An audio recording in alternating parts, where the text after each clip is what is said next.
जादुई तरबूज का घर और फ्रिज। एक गिलास तरबूज का जूस देना, थोड़ा जल्दी करिए, हमें लेट हो रहा है। अरे जल्दी जल्दी हाथ चला, कस्टमर लाइन लगाकर खड़े हैं और तू है कितने धीरे धीरे जूस बना रही है। ऐसे में तो मेरे सारे कस्टमर वापस चले जाएंगे।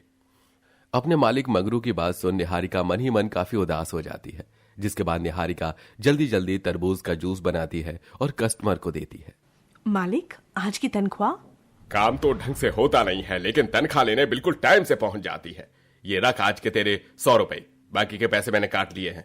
अगर कल से तूने जल्दी जल्दी हाथ नहीं चलाया तो ये पैसे भी काट लूंगा, समझी? निहारिका जानती थी अगर उसने मगरू से बहस की तो वो उससे पैसे छीन कर काम से निकाल देगा, जिसके चलते निहारिका मगरू से कुछ नहीं कहती और आधे पैसे लेकर घर चली जाती है। माँ, आप आ गई? हम कब से आपका इंतजार कर रहे थे। आप हमारे लिए तरबूज लेकर आई है ना? आपने कहा था कि आज हमें आप तरबूज का जूस बनाकर पिलाओगे। मेरे बच्चों, अपनी माँ को माफ कर देना। आज मालिक ने मेरे पैसे काट लिए, इसलिए मैं तुम्हारे लिए तरबूज ना ला सकी। इसका मतलब आज भी हम लोग गर्मी में बिना तरबूज का ठंडा जूस पिए सोएंगे? आप हमेशा हमसे तरबूज लाने का वादा करती हो, लेकिन कभी नहीं लाती।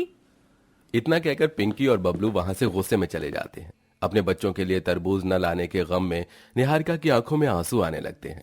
निहारिका बहू, ऐसे उदास मत हो। तू अपनी जिंदगी में बहुत रोई है, अब मैं तुझे और रोता हुआ नहीं देख सकती। माँ जी, अगर जिंदगी में ही भगवान ने रोना लिखा है तो हम क्या कर सकते हैं। अगर आज ही जिंदा होते तो मुझे आपको और बच्चों को ऐसे दिन नहीं दिखाने पड़ते। निहारिका के पति अनुज की एक लंबी बीमारी के चलते मौत हो गई थी, जिसके चलते अब निहारिका की सास और उसके दोनों बच्चों की जिम्मेदारी निहारिका पर आ चुकी थी। निहारिका एक तरबूज की जूस की दुकान में काम करती थी और मिलने वाले पैसों में ही अपना और अपने परिवार का पेट पालती थी। ये क्या, ये मटके का पानी तो गर्म हो रहा है। सोचा था मटके का ठंडा ठंडा पानी पिएंगे, लेकिन ये तो बिल्कुल भी ठंडा नहीं है। बबलू बेटा, गर्मी का मौसम है ना, इसलिए मटके का पानी भी गर्म हो गया है, लेकिन जैसे ही शाम होगी तो मटके का पानी भी ठंडा हो जाएगा। तो क्या अब हम एक गिलास ठंडा पानी पीने के लिए भी शाम का ही इंतजार करें? अगर आज पापा जिंदा होते तो नहीं तो हमें तरबूज खाने के लिए तरसना पड़ता और ना ही ठंडा पानी पीने के लिए। इतना कहकर दोनों बच्चे गुस्से में बाहर चले जाते हैं। ऐसे ही समय गुजरता है और गुजरते समय के साथ साथ अब गर्मी का मौसम भी अपनी चरम सीमा पर पहुंच चुका था। इस गर्मी के मौसम में ठंडा ठंडा तरबूज खाने में कितना मजा आ रहा है ना। और ये देखो, मेरी मम्मी ने कितना टेस्टी तरबूज का जूस बनाया है। क्या हम भी थोड़ा तरबूज का जूस पी और तरबूज खा सकते हैं? हमारा भी बहुत मन कर रहा है। हम तुम्हें भला अपना तरबूज और जूस क्यों दें? अगर तुम्हें खाना है तो अपनी मम्मी से बोलो। दीपा और दिया की बात सुन पिंकी और बबलू उदास हो जाते हैं। वहीं दूर खड़ी निहारिका ये सब देख रही होती है। अपने बच्चों को तरबूज जैसी छोटी चीज के लिए तरसता देख निहारिका को मन ही मन बहुत दुख होता है, जिसके बाद निहारिका रोज की तरह जूस की दुकान पर जाकर तरबूज का जूस बनाने लगती है। अब मैं अपने दोनों बच्चों को ऐसे तरबूज के लिए तरसता हुआ नहीं देख सकती। मालिक अभी आसपास नहीं है। एक काम करती हूँ, थोड़ा सा तरबूज बच्चों के लिए उठाकर रख लेती हूँ। मगरू के न होने का फायदा उठाकर निहारिका थोड़ा सा तरबूज छुपा लेती है, लेकिन तभी वहां मगरू आ जाता है और निहारिका को देख लेता है। अरे मैंने तो तुझे सीधी सादी औरत समझकर अपनी दुकान पर रखा था, लेकिन तू तो मेरे तरबूज चोरी कर रही है। मालिक, मुझे माफ कर दीजिए। मेरे बच्चों का बहुत दिनों से तरबूज खाने का मन हो रहा था, इसलिए मैं थोड़ा सा तरबूज ले आई। आइंदा मैं ऐसा कभी नहीं करूंगी। तू तब करेगी ना जब मैं तुझे इस नौकरी पर रखूंगा। मगरू निहारिका को काम से निकाल देता है, जिसके चलते निहारिका की रोजी रोटी का एक सहारा भी उससे छिन जाता है। कई जगहों पर कोशिश करने के बाद भी निहारिका को कहीं पर भी नौकरी नहीं मिलती और वो सारा परिवार गर्मी में भूखे प्यासे परेशान हो रहा था कि तभी, अरे चलो चलो मकान खाली करो, ये मकान मैंने अब एक नई किराएदार को दे दिया है। मकान मालिक जी, क्या कह रहे हैं आप? ऐसा कैसे कर सकते हैं? भला हम लोग कहाँ जाएंगे? कहीं पर भी जाओ, मुझे क्या। हाँ, 3 महीने हो चुके हैं तुम लोगों से घर का किराया नहीं दिया गया है। अब मैं फ्री फंड में तुम लोगों को और नहीं रख सकता। चलो अब जल्दी से मकान खाली कर दो। किराए न देने की वजह से निहारिका और उसके परिवार के सिर पर से अब छत भी छीन ली जाती है, जिसके बाद निहारिका अपनी सास और दोनों बच्चों को लेकर इधर से उधर भटक रही होती है कि तभी निहारिका को एक बड़ा सा खुला मैदान दिखाई देता है, जिसमें वो सभी लोग जाकर एक बड़े से पेड़ के नीचे बैठ जाते हैं। माँ, बहुत भूख लगी है, कुछ खाने के लिए ला दो। माँ जी, आप दोनों बच्चों का ध्यान रखना, मैं कहीं से कुछ खाने का इंतजाम करती हूँ। इतना कहकर निहारिका जंगल में फल की तलाश में निकल जाती है।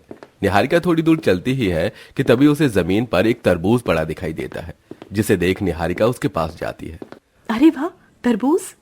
मेरे बच्चों को तो कई दिनों से तरबूज खाने का मन हो रहा था। निहारिका उस तरबूज को उठाकर जाने ही लगती है कि तभी उसके पास एक कुत्ता आता है और उसे देखने लगता है। ये कुत्ता यहाँ कहाँ से आया? लगता है इसे भूख लग रही है, लेकिन मेरे पास तो इस तरबूज के अलावा और कुछ भी नहीं है। निहारिका उस कुत्ते को भूखा देखकर उसे वो तरबूज खिला देती है और प्यार से उसके सिर पर हाथ फिराकर वापस अपने बच्चों और सास के पास आ जाती है।